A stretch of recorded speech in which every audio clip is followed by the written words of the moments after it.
Bienvenidos y bienvenidas a este podcast de Ser Saludable con Patricia Urrich.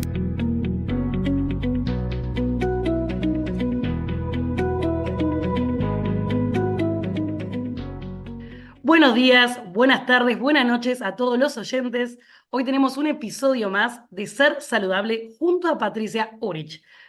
¿Cómo estás, Patricia? Hola, buenas, ¿cómo estás? Bien, bien. Un gusto estar aquí conversando sobre estos temas que a todos les sirva para aplicar en la salud. Y hoy tenemos un tema muy especial porque vamos a estar hablando sobre la salud psicosocial. Y para eso te vamos a empezar a preguntar, ¿qué es? Bueno, ¿qué es la salud psicosocial? En primer lugar, como mi título es ser psicóloga social, y además fusionando las terapias alternativas hace muchos años desde el enfoque de la medicina china, que es una manera de tomar al ser en su integridad, incluyendo a la energía, a las emociones, al cuerpo, a las decisiones, a lo que le pasa al otro en los vínculos. Entonces, la salud psicosocial es una mirada integral de lo que el sujeto vive en la vida y cómo se relaciona con la vida.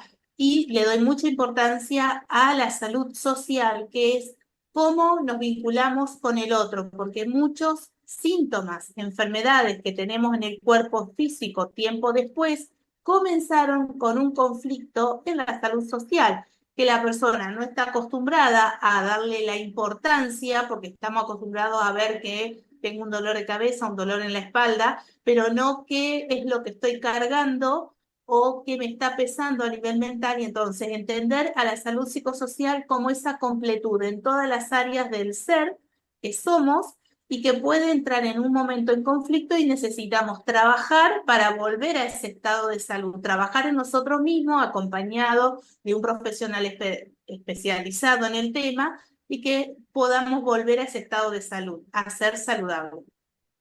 Bien, ahí definimos un poco lo que es la salud psicosocial, pero vos, ¿cuál crees que es la importancia en nuestras vidas cotidianas? Y es fundamental porque es lo que nos permite hacernos cargo de nuestro bienestar, de nuestro estado de salud, y es fundamental para seguir en ese bienestar, prestarle atención qué me pasa en esa relación con el mundo, cómo me siento en el área laboral, cómo me siento en el espacio de la pareja, cómo convivo en la familia, qué hábitos llevo en mi día a día, cómo descanso, cómo es mi manejo mental, ¿no? Porque también hay una conexión del cerebro con el cuerpo, con la emoción. Y entonces, al entendernos como un todo, dejamos de vernos como un ser humano fragmentado, que en un momento la medicina se fue hacia especializarse tanto que terminó como fragmentando a ese ser humano y no viendo que lo que le pasa en el hígado tiene que ver con algo que le está pasando en la vida, ¿no? La biología transforma a veces su forma de funcionar para acompañarnos en esa crisis. Entonces es muy importante porque para mantenernos sanos en el cuerpo tenemos que ocuparnos de otros estados que a lo mejor no están siendo tan saludables. Bueno, esto que estaba diciendo, ¿no? Del hígado, de cómo no nos damos cuenta, ¿cómo definiríamos la salud psicosocial? Y en este caso sería más que ver cómo lo podemos manejar con el estrés que tenemos cotidianamente, que es algo que siempre se está hablando, estrés, estrés. Bueno, ¿cómo sería desde acá? Sí, a ver, el estrés es algo que me ayuda a vivir, si yo me ayuda a adaptarme, ¿sí? Tiene su función.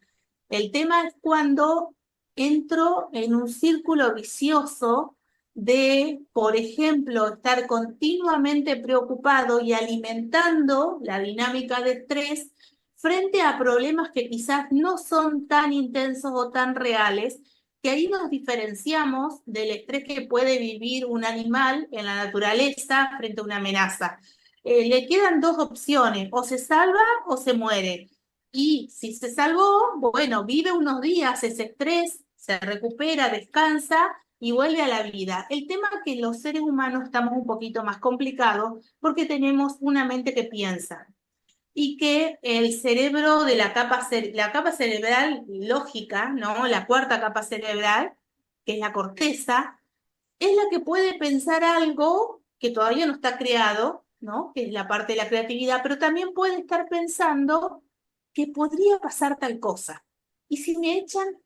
¿No? Y escuché un rumor y vi el gesto raro de mi jefe y ya me empiezo a hacer la cabeza. El tema que la corteza cerebral comienza a decirle a la primer capa cerebral, la más antigua, la del hombre de la prehistoria, de que hay una amenaza, una posible amenaza. El primer cerebro no puede saber que eso no es real. Me estoy fabricando un león que no está, pero la biología lo empieza a sentir y empieza a crear cortisol como para salir de la amenaza. Entonces, hay situaciones de estrés que son reales para que nosotros podamos tomar decisiones y adaptarnos ante la situación. El tema cuando el sujeto tiende a usar su mente hacia un pensamiento negativo, pesimista, en alerta, que a lo mejor aprendió a vivir de ese modo con su familia, porque la familia es muy formadora de esos patrones de vida posteriores. Entonces, lo hablaba hace un tiempo cuando rendía biología dentro de mi carrera y explicaba en el cierre, ¿no? de la clase de promoción de la materia, esto a la profesora y le sorprendió muchísimo lo que podía integrar, le decía que bueno, que como hacía este método de salud psicosocial, podía explicar esta vuelta a lo que ellos hablaban en biología, que es esta situación que la mente de la corteza cerebral puede pensar de que algo podría pasar, fabrica un león que no está, pero en mi biología empieza a trabajar para luchar contra ese león o para defenderse de ese león, y no está. Entonces ahí yo fabrico estados de estrés que son innecesarios. Que ya iremos desarrollando en próximos episodios esto de la diferencia entre la emoción y el estado de ánimo, que ahí trabaja mucho la mente en esa creación. Bueno, no le vamos a dar tanto pie, van a tener que escuchar los capítulos, todos los episodios, pero justamente vos acá trajiste a colación que, digamos, si llegamos a la cuestión cerebral de la prehistoria, tenemos la cuestión de la amenaza, ¿no? Y en este caso, podríamos preguntarte, ¿qué importancia tiene el autocuidado en la salud psicosocial y qué actividades, vos nos podrías dar algunos tips de autocuidado que podríamos practicar regularmente? Y justamente el autocuidado es cómo yo elijo cuidarme, qué responsabilidad asumo, qué cambios empiezo a aplicar en mi vida para ser el protagonista de mi salud. Si vamos a mirar para atrás, la medicina estaba en un lugar de jerarquía donde el doctor era el astro rey. Y el paciente, como dice la palabra paciente, pasivo, a la espera de que el médico le devuelva su salud. En ser saludable estoy presentando el paradigma que yo trabajo, que es el sujeto protagonista y responsable y comprometido con su salud y bienestar. Y para eso hay cambios que debe hacer en su vida para empezar a vibrar en ese estado de salud. Una de las recomendaciones es el descanso, muy importante, a cierta hora de la noche, ya ir preparándonos para que el cerebro pueda conectarse con la creación de la melatonina que va a llevarnos al descanso. Ahí es muy importante ir apagando las pantallas azules que siguen como enchufando al cerebro, que es eléctrico. Y bueno, la otra situación importante que podemos apagar el wifi, poner el celular en modo avión, esas son recomendaciones para el descanso. La alimentación, que sea variada. Si en lo posible nos podemos cocinar y ponerle intención de amor a lo que hago, qué mejor que comer nuestros propios alimentos.